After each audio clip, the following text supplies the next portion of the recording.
parle de bourse dans Smart Bourse, mais on s'intéresse également aux non-cotés, au private equity, avec Louis Hetz, qui est à mes côtés en plateau, le président du fonds Waterland pour la France. Bonjour et bienvenue, Louis.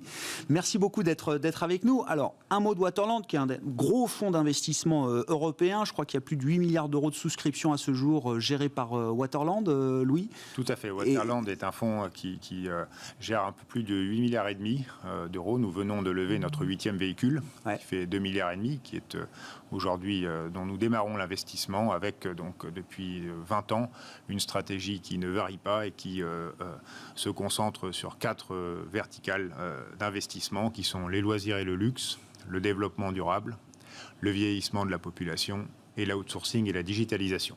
Bon, on va parler de votre approche en tant qu'investisseur en capital. Un mot de votre parcours qui est riche, Louis, parce que vous étiez jusqu'à encore un an à peine un industriel. Vous étiez directeur général de la société Altrad, à la construction, le bâtiment, c'est ça, Exactement, Louis, construction, bâtiment, service à l'industrie. Donc Altrad, c'est une multinationale qui sert les grands groupes comme Total, comme EDF, comme Exxon, BASF, un peu partout dans le monde sur des prestations de maintenance et de travaux. Et j'en ai été pendant 7 ans le directeur général. Avec maintenant donc une casquette de financier. Je lisais ce matin les dernières données qui nous étaient apportées par l'Institut Rexecode sur l'état de santé des entreprises françaises, des corporates français. Là, on ne parle pas des boîtes cotées, on parle de l'ensemble du tissu économique français. Bon, évidemment, 2020 a été une année compliquée, les résultats sont en baisse, même en perte pour l'ensemble des entreprises françaises. Quand on regarde ces entreprises de manière agrégée, il y a également une chose qui est marquante, c'est la capacité d'autofinancement de ces entreprises est désormais au plus bas depuis 2008.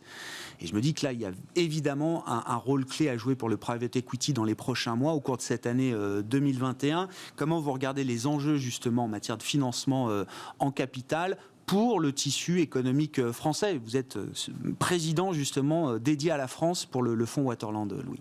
Alors, comme vous l'avez très bien dit, Grégoire, la situation est paradoxale. C'est-à-dire qu'on a à la fois une année qui a tiré un peu sur les réserves pour les entreprises, puisque on a vu, votre collègue le disait, une récession cette année assez forte, avec des problèmes de trésorerie qui en sont la conséquence, avec notamment ces problèmes qui ont pu être traités dans un premier temps par des solutions court terme, celles que l'État a pu apporter, comme notamment les PGE. Mais maintenant, il faut se projeter dans le futur. Il y a la croissance qui repart. Là aussi, les chiffres que vous avez donnés, 4 ou 5% cette année et sans doute un peu plus l'année prochaine. Donc, ça veut dire qu'il faut que les entreprises se positionnent pour faire face à la demande qui repart et pour se structurer, pour repartir sur un nouveau cycle. Et là, le private equity a effectivement un rôle à jouer, à la fois pour apporter des capitaux pour la croissance et puis également pour aider à repositionner les entreprises. Parce que nous ne sommes pas des simples pourvoyeurs de capitaux, nous sommes également des partenaires stratégiques des entreprises. Et par rapport à ça, ces secteurs qui ont souffert, qui ont connu des mutations, ou qui vont en connaître, elles ont plus que jamais besoin d'un actionnaire actifs à leur côté pour les aider à entreprendre les mutations, les croissances, les stratégies d'internationalisation qui vont s'imposer. Comment dire, le sens que vous mettez derrière l'investissement en capital, le private equity, c'est d'être un partenaire stratégique plus que seulement un apporteur de capital, comme vous dites, Louis. Ça, c'est une image qui a évolué dans le temps. Quand vous allez rencontrer des managements aujourd'hui, est-ce qu'ils sont bien conscients justement de l'expertise qui est capable d'apporter le private equity en plus de l'aspect financier de l'opération et de l'aspect financement de l'opération? J'ai toujours en tête l'idée que peut-être il y a une mécompréhension, j'allais dire, entre cette source de financement qu'est le private equity et la logique d'un chef d'entreprise, d'une PME ou d'une ETI familiale, comme on en trouve encore beaucoup, évidemment, sur le territoire français. Est-ce que cette mécompréhension est résolue aujourd'hui, Louis? C'est jamais complètement résolu, mais je pense que de plus en plus, le rôle positif du private equity est perçu, à la fois comme source de financement long, parce qu'une des caractéristiques, c'est que c'est un financement long et un financement stable, et également comme actionnaire actif. Tous les fonds ne sont pas actionnaires actifs, mais beaucoup le sont, et donc qui prend un rôle dans la définition de la stratégie et qui accompagne la mise en œuvre de la stratégie. Bien sûr, on n'est pas à la place des dirigeants, ce sont les dirigeants qui mettent en œuvre la stratégie, mais on est là en accompagnement.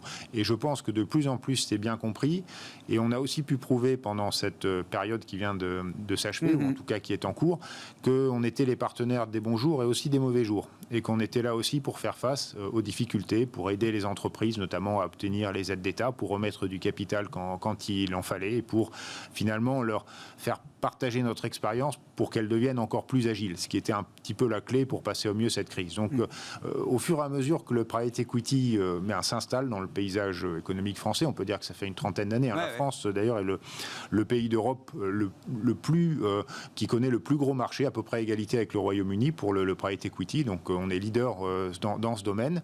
Et depuis 30 ans que le private equity s'est installé dans le paysage français, les entreprises ont vu que finalement, c'était un partenaire, et les dirigeants ont vu que c'était un partenaire fiable, un partenaire de long terme, un partenaire qui aidait à créer de la valeur et à s'internationaliser, puis un partenaire qui ne disparaissait pas en cas de coup dur. Et ça aussi, c'est important.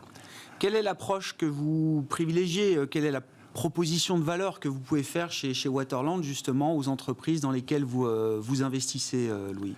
Alors, nous sommes un fonds qui sont axés sur la croissance. Donc, ce que nous proposons aux investisseurs, que ce soit des familles, des dirigeants fondateurs ou des dirigeants qui sortent de groupes et qui font un projet à nos côtés, c'est souvent un projet axé sur la croissance et notamment la croissance externe. Et ce que nous leur disons, c'est Waterland vous apporte des capitaux non seulement pour investir dans votre propre outil, mais également pour pouvoir racheter des concurrents et consolider votre secteur.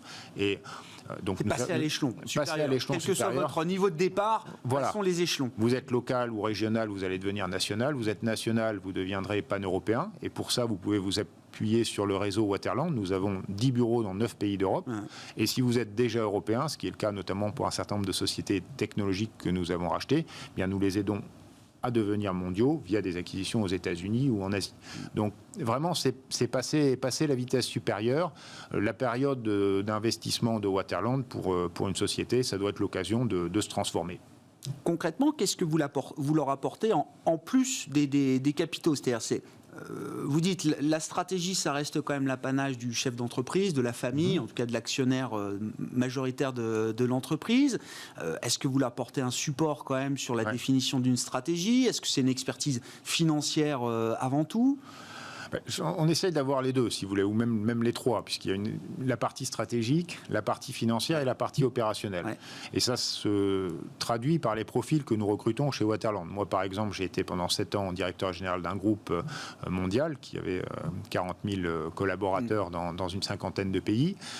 Mes collègues ont souvent des expériences similaires, notamment les patrons de bureau. Ou alors, on a aussi pas mal de gens qui viennent de grands cabinets de conseil en stratégie, McKinsey, BCG, Bain, et qui ont donc une approche marché, une approche stratégique qui peut être très utile aussi pour aider les entreprises avec lesquelles nous sommes partenaires.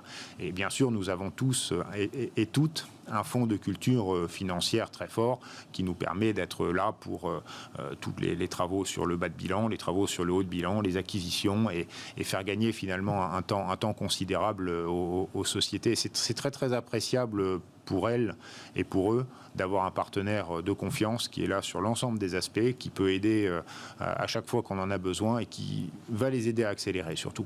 Vous disiez, vous venez de lever votre 8e véhicule, 2,5 milliards, c'est ça? C'est ça. À déployer, à quel rythme?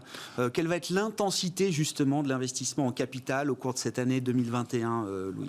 Alors, je pense que on va, pour vous dire, revenir un petit peu en arrière. Donc, nous avons fini d'investir le fonds 7 en 2020 avec, en 2020, une centaine d'acquisitions, dont 9 plateformes. Et c'était la plus grosse année de Waterland en termes d'acquisition. 2021, ça va être au moins au même rythme. Et pour notre fonds de 2,5 milliards, nous pensons qu'il sera investi en 2 ou 3 ans maximum, ce qui a été le cas de ses prédécesseurs. D'accord, c'est un rythme de croisière pour vous, mais ça reste un rythme intense. Un rythme intense, comme ça, un rythme très intense et surtout avec un accent particulier mis sur la consolidation des secteurs et sur ce qu'on appelle le buy and build. C'est-à-dire nous, systématiquement, nous investissons beaucoup plus pour faire grossir les sociétés dans lesquelles qui sont nos primo-investissements, si j'ose dire, que pour diversifier. Et donc cette approche finalement de travail de fond, de consolidation, nous allons la poursuivre et l'accentuer. Et je pense que contexte de 2021 va être particulièrement porteur avec la reprise économique qui s'annonce et avec, je dirais, le dynamisme particulier d'un certain nombre de secteurs qui correspondent finalement pas trop mal au vertical de Waterland. Ouais, justement, là, dans ces secteurs, est-ce qu'il y a des secteurs que vous identifiez pour lesquels le private equity est un levier incontournable justement de la consolidation, des secteurs pour lesquels s'il n'y a pas de private equity, il n'y a pas de consolidation? Alors, je pense que plus les secteurs sont atomisés, en quelque sorte, plus il y a besoin du private equity, parce qu'on ne va pas pouvoir utiliser des grosses opérations en bourse pour faire la consolidation des secteurs. Donc, je vais en prendre... Alors, il y en a certains pour lesquels la consolidation, que je vais vous citer, pour lesquels la consolidation s'est déjà faite via le private equity. Je pense notamment aux EHPAD et aux cliniques. Ouais. Elle continue, mais elle a déjà pas mal commencé. Il y en a d'autres où le private equity est aussi à la manœuvre. C'est tout ce qui est numérique. Je pense notamment aux agences de communication numérique, à tout ce qui est les providers autour de la data. Pour toutes ces économies un peu bourgeonnantes et foisonnantes, il y a beaucoup d'acteurs, et pour aider finalement à mettre ça en forme, à les regrouper et à faire des champions nationaux européens, bien le private equity est, je pense, indispensable. Ouais. Est-ce qu'on peut imaginer une démocratisation du private equity quand on regarde justement les gens qui sont prêts à investir aujourd'hui dans des fonds de private equity, d'investissement en capital? On voit des initiatives ici et là qui visent à toucher un client peut-être un peu différent. Alors, les institutionnels utilisent le private equity comme classe d'actifs, des clients peut-être fortunés, sophistiqués.